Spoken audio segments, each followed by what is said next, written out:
Hello and welcome to episode 17 of The Witcher chapter by chapter book review, where I'll go through a summary of what happened in the latest chapter and give my detailed thoughts on it. Today I'll be discussing chapter 4 from book 3, Blood of Elves. Well, if you are watching me on YouTube, the only place you can actually watch this podcast, then you'll see I have got a different setup going on. I just moved my equipment into a different room in my apartment. So I figured I would acknowledge that instead of just acting like nothing was different. But I'm not going to talk about that any longer because if you are just listening to this on Spotify or Apple Podcast, or even if you are just listening on YouTube, then none of this has any importance to you at all. I don't think it has any importance to you even if you are watching. But yeah, just wanted to throw that out there. So we do have an exciting chapter to talk about today. I know in the last couple of episodes I mentioned that they weren't really very eventful or they weren't really very action-packed. This one definitely has got some action in it. It's kind of going to be a weird one to talk about though, and you'll understand why when I'm going through it, like my notes, I go through the details after I summarize the chapter. It's basically just...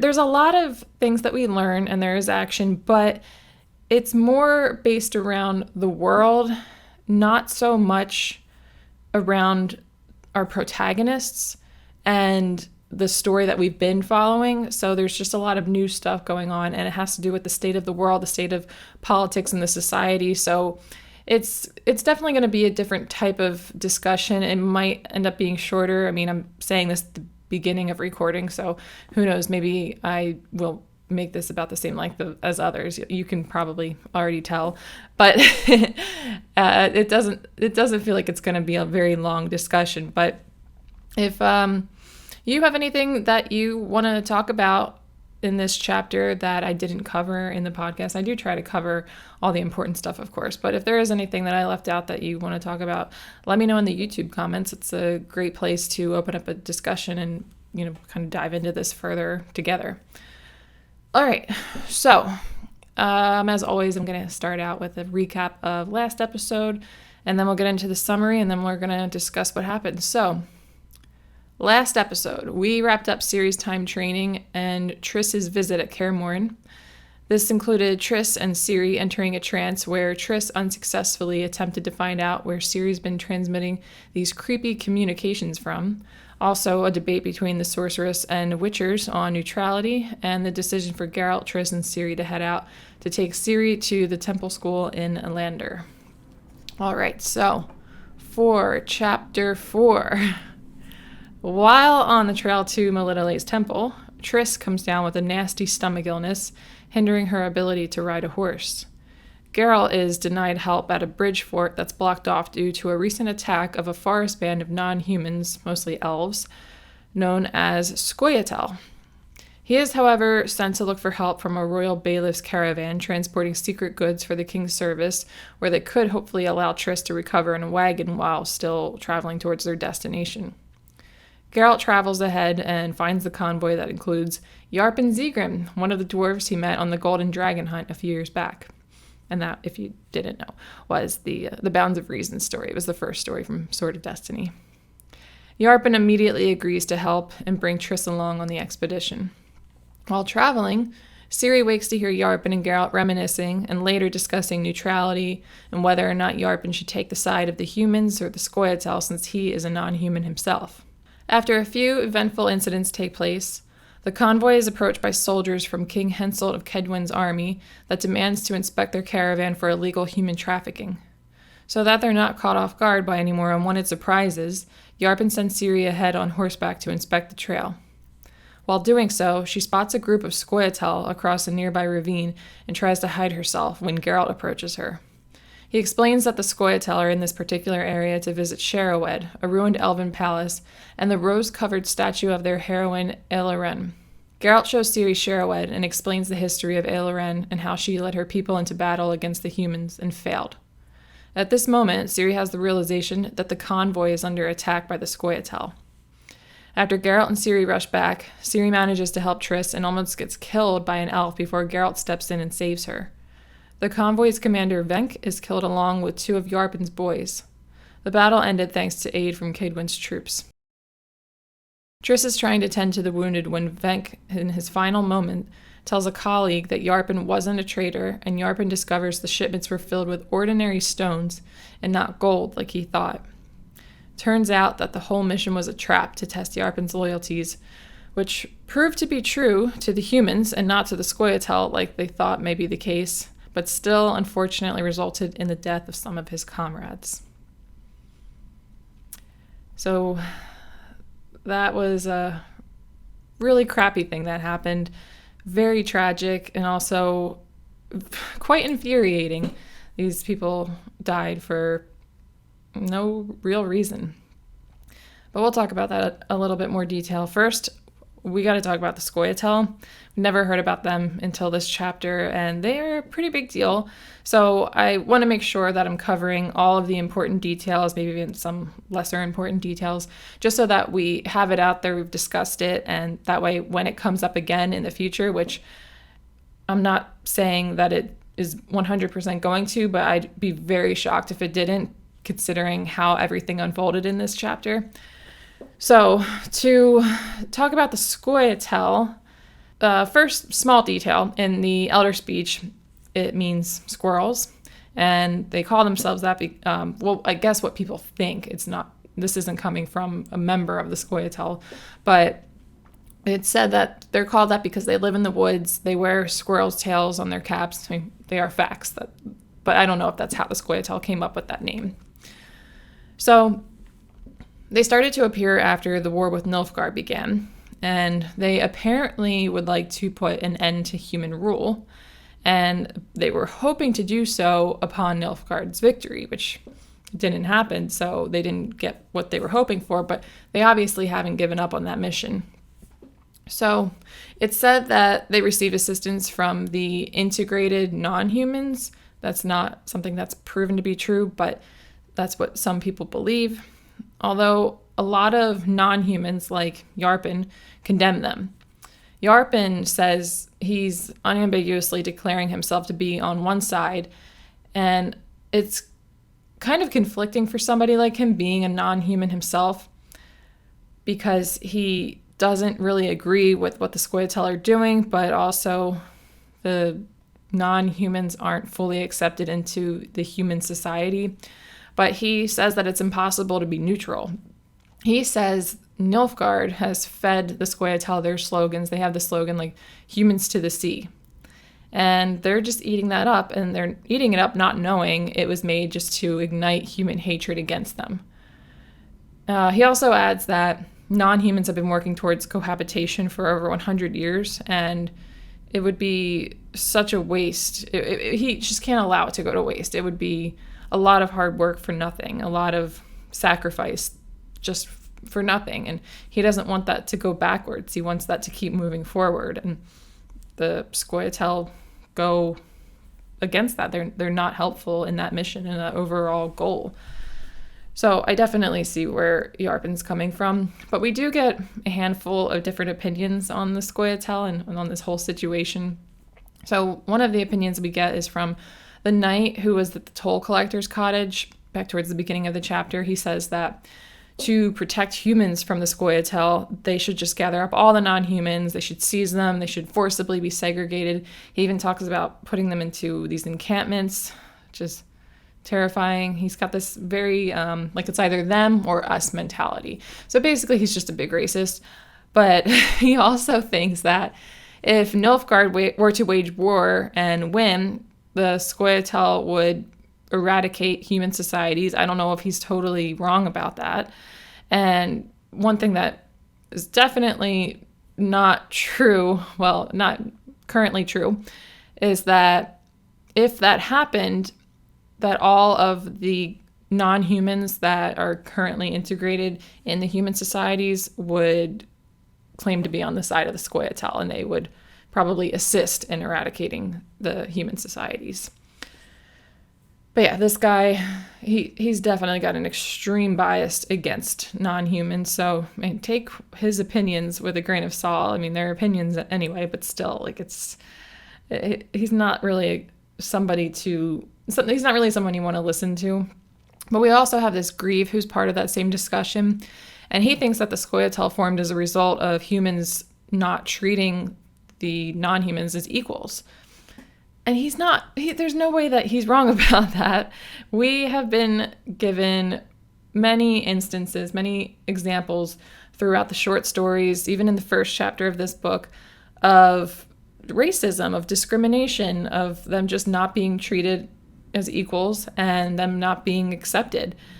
And I think that that's coming back to bite them, like the Grieve says. And it's an issue, but it's kind of like, he says something along the lines of, you guys did, like, you noblemen and royals, you did this to yourselves. And I don't really think that he's wrong. And I think that's why it's been exemplified as much as it has been up to this point, so that we actually can have a good understanding, like we, the readers, can have a good understanding of what led up to this. So I think that what that Grieve is saying is probably true. So we've also got opinions from Geralt. He wants to stay out of it. He's all about neutrality. No surprises there. Ciri has a moment of this inner dialogue before Geralt shows her Shereweb, where she swears she'll never be neutral because her training was for the purpose of defending innocents who cannot defend themselves. And although that's mainly so that she can defend them from monsters, she doesn't think that it should just be monsters. It should be also the likes of like Nilfgaardian marauders. And the Scoia'tael and Nilfgaard, from what she's been listening to, are kind of working together. So she is going to have this point of view from before Geralt shows her Shereweb, that she's gonna think that the Scoia'tael are not good. Like, she's not gonna immediately be on their side. She's kind of trying to separate everybody into friends and enemies. Geralt says that to her, and he's not okay with that. He doesn't want her thinking that way. So Geralt shows Ciri Shereweb. It's the old elven palace. It's in ruins. And he shows her the statue of Eilaren, who led the young elves into battle against the humans 200 years ago. And he explains that this is why the elven race is apparently dying out. We didn't even know that until this chapter, but yeah, they're dying out. And that's because only the young elves can reproduce. And most of them were killed in this highly unsuccessful battle. I believe he uses the word slaughter. They all went to this battle. It was so likely that they were not going to succeed. The older elves even wanted to move into the mountains and wait out the humans, like let the humans come in, live and die, because the elves live so much longer than humans do. But the young elves were rallied by Eilaren, and they got slaughtered, and they are the only ones that can reproduce.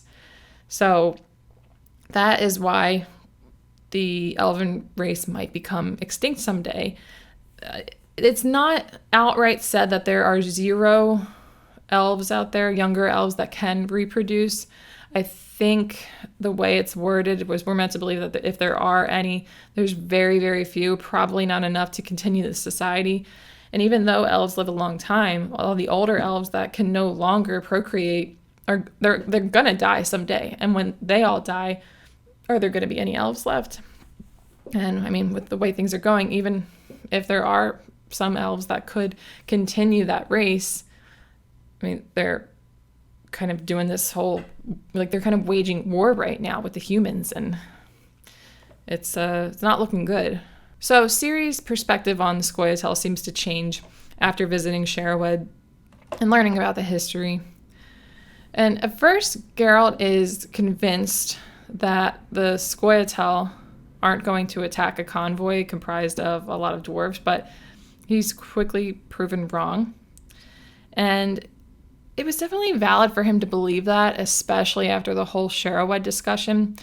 But it's not really explained why the Scoia'tael attacked a group with a lot of dwarves in it. I don't know how many people were totaled in this group, but it made it seem like it was Yarpen and his boys, and then I'm guessing there was, the leader Venk, and there's Geralt, Triss, Ciri. I don't know that there were other humans that were a part of it. I would assume that there was maybe at least 1 or 2 more, but maybe it wasn't. Maybe it really was just strictly those people.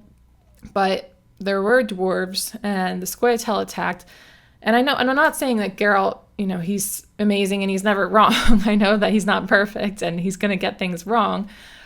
But I don't know why that was something that it's just something that didn't really seem to make a lot of sense to me. But I do have some guesses as to why they attacked. It's not explained, so we can only kind of go with our own interpretations and guesses. So one of the things that I was thinking was that when the Scoia'tael attacked, maybe they thought that the dwarves would join their side, help kill the humans in that group, and then they would be able to bring those dwarves over and have them join the Scoia'tael and increase their I don't want to say population, but their head count, for lack of a better word. And that would be it's just a small thing, but that would be that. Or my other thought was maybe they just saw these dwarves working with humans and they thought, no, you're either with us or you're against us. And if you're against us, we're going to kill you. If we have the opportunity to kill you, we're going to. So maybe they did just want to attack and kill the dwarves. And so, yeah, I thought that the first thing that I thought where maybe they were hoping the dwarves would come to their side, maybe they thought that they would just see how it went. They would start attacking the humans. And if the dwarves helped them out, then great. But if not, okay, we're going to kill them. And they didn't help them. So they actually went through with trying to kill them. But yeah, don't know 100% what was going on there. I thought it was kind of strange, but yeah, there was obviously a reason for it. So Geralt, of course, does not remain neutral, like he said, but obviously he's not going to allow his friends, nor Triss or Ciri get killed. But that's, I guess, just how it goes sometimes. All right, moving on. I want to talk about the whole trap in more detail. So the Scoia'tael attack on the convoy results in the commander's death, along with two of Yarpen's boys. The one guy's name is Yannick, the other was Polly. Polly was the brother of one of his other comrades, Regan. And it was a very sad scene when Regan was crying over his brother's body and he's asking why, and everybody just knows, like, well, yeah, we know why. It was nothing good, though. It was not a good reason. But yeah, it was very sad, very tragic. It also results in the death of some of the Scoia'tael who are already on the brink of extinction, like I just talked about. So, I mean, I don't know if it was really... I guess that's what they do. They attack and they try to kill humans.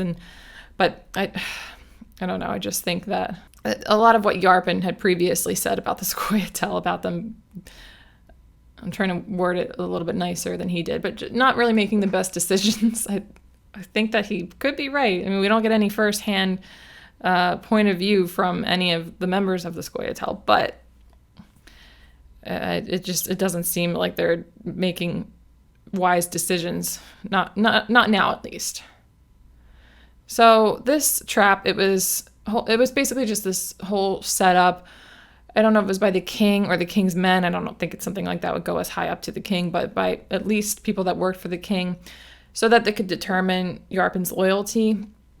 And basically they were unknowingly transporting just ordinary stones. They thought it was, like, I guess, gold, and that was part of the secret mission so that King Hensel of Cadwyn could provide aid to King Demavend of Aedirn. I'm not sure how it's pronounced. But, it was all BS. That's not really what was going on. So there was that night that I had just talked about. He was the guy whose opinion on the Scoia'tael was one of the first people I talked about. So the night he was from the fort at the bridge crossing at the beginning of the chapter, he also had the belief that all non-humans are not loyal, that they're not to be trusted. And clearly this is a pretty widespread belief. And this belief is probably going to fuel things further, especially if as many people believe it as it seems to be. I know that we only got a couple of examples, but is that a coincidence? I don't think so. I think that a lot of people are growing very distrustful of the non-humans, and I think that that's happening because of what's going on with the Scoia'tael. So there's just a lot going on right now, and I know we're in the country of Cadwyn when this happened, so I don't know if it's just specific to this country or if it's going on in a lot of the surrounding countries, but there's definitely a lot of stuff bubbling up right now, and it's not looking too good. And when Yarbin's loyalty was put to the test during the battle with the Scoia'tael, he did not betray the humans, but then 2 of his comrades died anyway. And they died basically for no reason. So I wouldn't be surprised if Yarbin's loyalty to the humans starts to dwindle after this. I think that what they did, it was a pretty risky test, considering how it ended up turning out, how people died, just so that they could figure out if he was going to be loyal or not. I understand the impulse. I understand that they want to be sure, but people died. That's horrible. And also, Yarbin's probably, I don't know if he's just going to join the Scoia'tael or just say F you to all the humans, or if he's just going to, back out of everything completely and maybe go more towards neutral. He's not going to be of any assistance to the humans anymore. But I would be very surprised if he still had like a strong loyalty to them, if he still was unambiguously declaring himself to be on one side. And that's a shame. I mean, they had a good guy there, but I don't think that's going to be the case anymore. And if that story spreads, which stories tend to do, that's going to cause a lot of other issues from the people that are hearing it, from a lot of the non-humans that are hearing it. So it's not good. All right. So I am about to move into my closing thoughts, but before I do, I just wanted to say, I know I normally don't get into my closing thoughts this quickly, but they're longer than they normally are. So like what I talked about at the beginning of the episode, how a lot of what happens here isn't really based around like our characters, our main characters, like it's not very specific to them. It's more so about the state of the world and the country and politics and things like that. So in my closing thoughts, I like to usually talk about what's coming up next. So I do have longer notes in my conclusion than I normally do, because I want to talk about where we might expect to see those characters. And I've got some thoughts just because we haven't really talked about them too much in this episode or in this chapter. So, I mean, the first thought that I have is about the Scoia'tael, but then I'm going to move into the specific characters. So it seems like kind of what I was just saying, it's going to be an ongoing problem. I don't think that this is the last we are going to hear of it. So there's going to be a lot of violence and death. There's the threat of elven extinction that seems like it's pretty likely with this going on. And this is also just igniting more racism, more suspicion, and just distrust. So yeah, it's looking kind of bleak for the future state of things. But moving into more discussion of one of our characters, Ciri. So we actually get to see things through her perspective in this chapter a little bit, but we still don't really have a lot of good talking points. But one thing that I noticed was that her training at Kaer Morhen was tested for the first time in this chapter. Understandably, she got nervous and couldn't really apply what she learned the way that she should have. Like I said, it's understandable. I get it. I think we've all been in those situations before where you learn something or you train for something, and when you actually go to do it the first time, you get really nervous, you get in your head, and then you kind of, you freeze up. And that's what happened there. So if Geralt wasn't there to help her, that elf probably would have killed her, which is pretty scary to think about. And I just kind of hope that nobody tries to kill her again.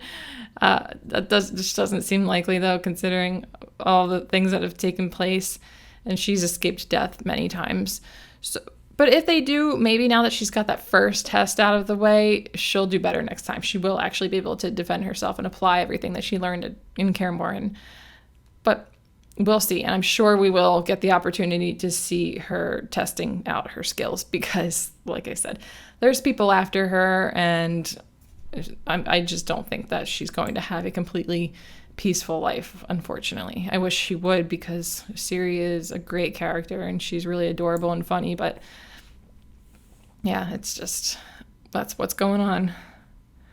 So there was a moment when Triss was sick. Well, I guess she was sick the whole chapter, but when she was trying to tell Geralt that she was filled with regret about them, and if they were together now, then it would be different.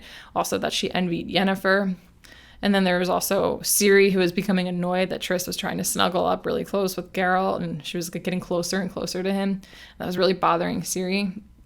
But talking about Triss, although I believe she truly feels this way, she loves Geralt, she wants to be with him, I don't think she would have behaved like this if she wasn't disoriented from being sick. And there was even a moment when she was delirious and kind of talking nonsense to herself, so we can assume that was similar to, like, the talking to herself is similar to what was going on when she was trying to put the moves on Geralt. I think in the proper state, not sick, not disoriented, she has accepted that things aren't meant to be with her and Geralt. I don't think she likes it, but I think she accepts it, and she's gonna move on. But she was mostly recovered by the end of the chapter. I think she's going to be fine to continue things as planned, although we don't know what those plans are. We have no idea what her intentions for the future are. But yeah, I'm hoping that she can just move on from Geralt. She's a likable character, and I know that has to be a terrible feeling to have unrequited feelings for somebody. So yeah, hopefully she's able to get past that. We still have no updates from Yennefer. Don't know where she is, what she's doing, but I think that we're bound to hear from her again soon. Hoping to hear from her or see her. She was going to be a part of this chapter, but she wasn't. But yeah, I would like to see what's going on with that, because she's got some information. She's got the scoop on that Rience, the mage that was after Ciri. So I want to know what she's doing about that. I want to know if she's going to try to help with Ciri's mediumistic powers. For Ciri, I expect that she will have arrived at the school by the next chapter. They didn't quite get there. They were on the way, didn't quite get there yet by the time this chapter came to a close. But yeah, I think that maybe the next chapter or the next time we see her, she'll be at school. And then as for Geralt, don't know what's in store next for him. After he gets Ciri to this school, I don't know what he's going to do. I think if he was just going to kind of hang out and, take on Witcher contracts, that would be boring. So he's probably going to do something exciting. But yeah, we will have to wait and see until maybe the next episode. I was going to say the next episode, but you don't know. It could skip over Geralt in the next chapter because it's not all told through his point of view anymore. So hopefully in the next episode, we will learn more on that, but we're going to have to wait and find out. So just in case you didn't know, these episodes are available on YouTube with video and Spotify and Apple Podcasts with just the audio. Thank you so much for joining, and I will catch you all in the next episode. Goodbye.